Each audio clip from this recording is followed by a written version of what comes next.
आगे निकल चुकी थी। गांव की गलियां अब सिर्फ रास्ते नहीं थीं, बल्कि सन्नाटे की लंबी परछाइयां बन चुकी थीं।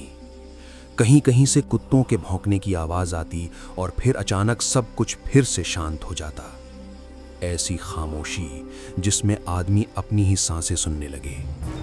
गांव के बाहर बरगद के पेड़ के पास बनी छोटी सी किराने की दुकान अभी भी खुली थी। एक टिमटिमाता दिया और दिए की रोशनी में बैठा बूढ़ा दुकानदार।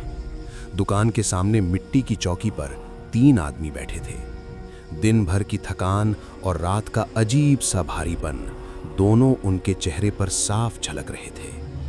आज हवा कुछ अजीब नहीं लग रही, एक ने कहा। हाँ, जैसे कुछ होने वाला हो, दूसरे ने जवाब दिया। तीसरा आदमी अब तक चुप था, वो बस दिए की लौ को घूर रहा था। अरे बोल भी दे यार, पहले ने हंसते हुए कहा। ऐसे क्यों देख रहा है जैसे दिया नहीं कोई और चीज जल रही हो? वो धीरे से बोला। तुम लोगों ने उस पुराने कुएं के पास जलते दिए की बात सुनी है? हंसी एकदम थम गई। कौन सा कुआं? किसी ने पूछा।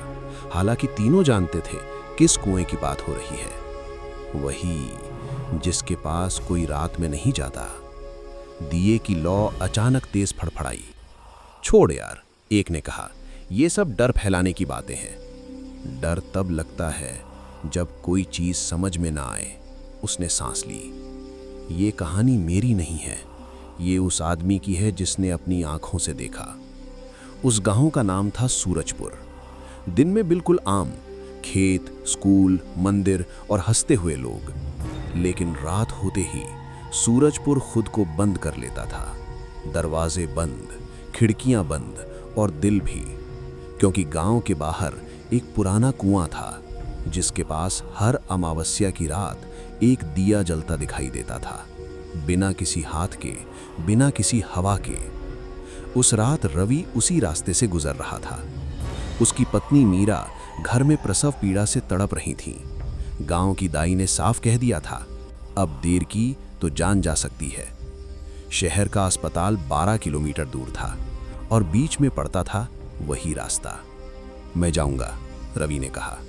मीरा ने उसका हाथ कसकर पकड़ लिया। उस रास्ते से मत जाना, लोग कहते हैं।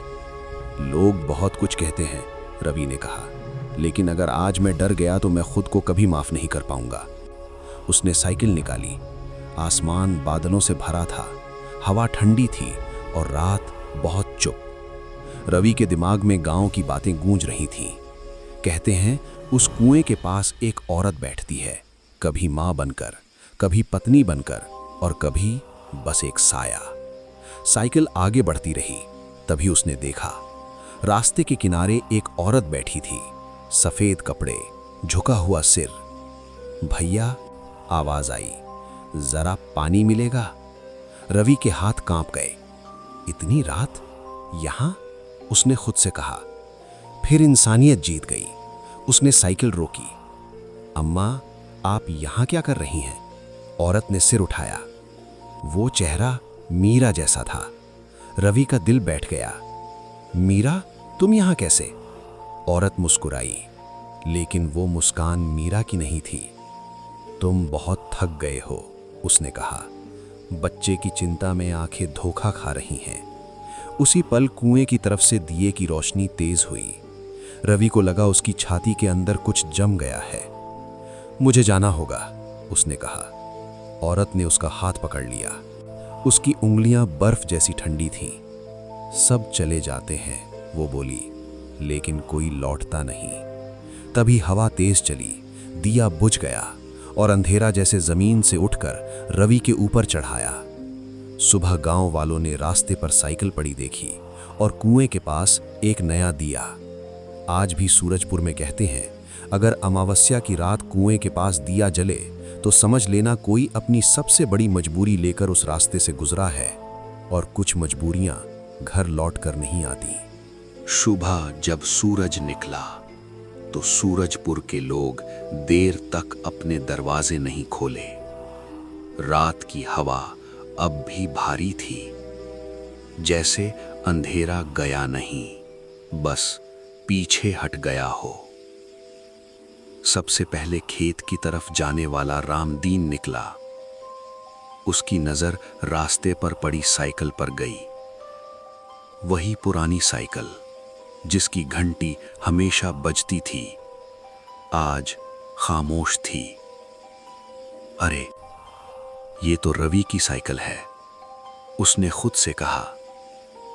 धीरे धीरे लोग इकट्ठा होने लगे। किसी ने कुएं की तरफ इशारा किया। वहां दिया जल रहा है, दिन के उजाले में भी, जबकि गांव में माना जाता था वो दिया सिर्फ रात में जलता है। गांव का कोई आदमी उस कुएं के पास जाने की हिम्मत नहीं करता था, लेकिन आज मजबूरी थी। 3 आदमी आगे बढ़े। कुएं के पास पहुंचकर उनकी रूह कांप गई। दिया जल रहा था और उसके नीचे गीली मिट्टी पर नंगे पैरों के निशान थे, और उन निशानों के बीच एक और निशान, बहुत छोटा, जैसे किसी बच्चे का। मीरा को जब खबर मिली तो वो वहीं बैठ गई। उसका पेट दर्द से नहीं, डर से मरोड़ खा रहा था। रवि आएगा, वो बार बार कहती रही।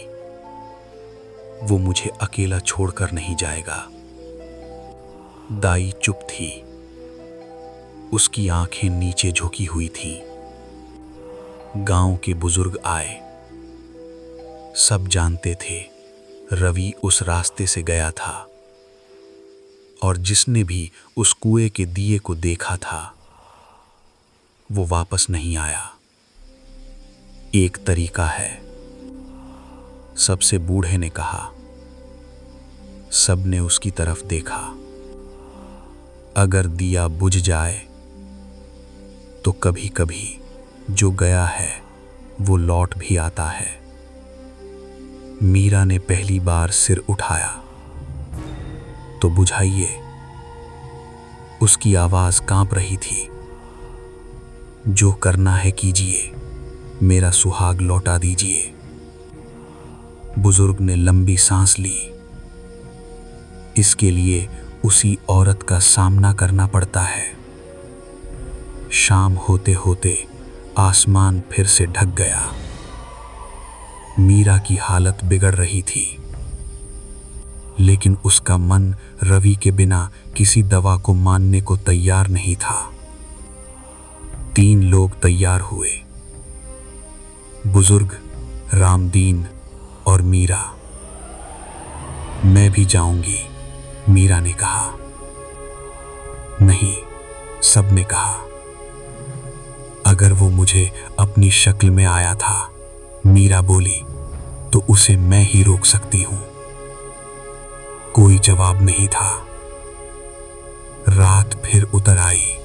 वही रास्ता, वही हवा, वही सन्नाटा, और कुएं के पास वही दिया।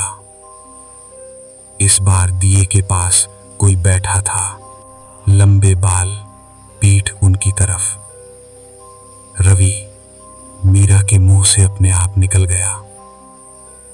औरत ने सिर घुमाया। वो चेहरा आधा मीरा का था, आधा सड़ा हुआ। अब क्यों आई हो? उसकी आवाज कई आवाजों में गूंजी। उसे लौटा दे, मीरा ने कांपते हुए कहा। मैं कुछ नहीं मांगती, औरत हंसी। सब यही कहते हैं। उसने कुएं की तरफ इशारा किया। उसने खुद मुझे चुना। मीरा आगे बढ़ी। अगर किसी को लेना है, उसने कहा, तो मुझे ले ले। दिए की लौ तेज हो गई। हवा घूमने लगी। मां बनने जा रही थी ना, औरत बोली। तो कीमत पता है। मीरा की सांसें तेज हो गईं। मेरी जान ले ले, वो बोली, लेकिन उसे छोड़ दे। एक पल को सब कुछ थम गया। फिर कुएं से आवाज आई, मीरा। वो रवि की आवाज थी। मीरा रो पड़ी। औरत की हंसी अचानक चीख में बदल गई। नहीं। दिया जोर से फड़फड़ाया और बुझ गया। अंधेरा पूरा फैल गया। कुछ सेकंड बाद एक आदमी कुएं के पास गिरा।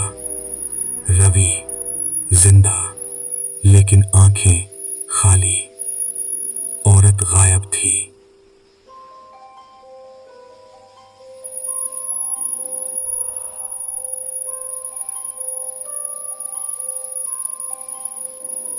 रवि लौटा, लेकिन पूरी तरह नहीं। वो बोलता नहीं था, हंसता नहीं था। रात को कुएं की तरफ देखता रहता था। मीरा ने बच्चे को जन्म दिया, लेकिन उस रात के बाद गांव में दिया कभी नहीं जला। लोग कहते हैं औरत चली गई, कुछ कहते हैं उसने बदले में कुछ छोड़ दिया।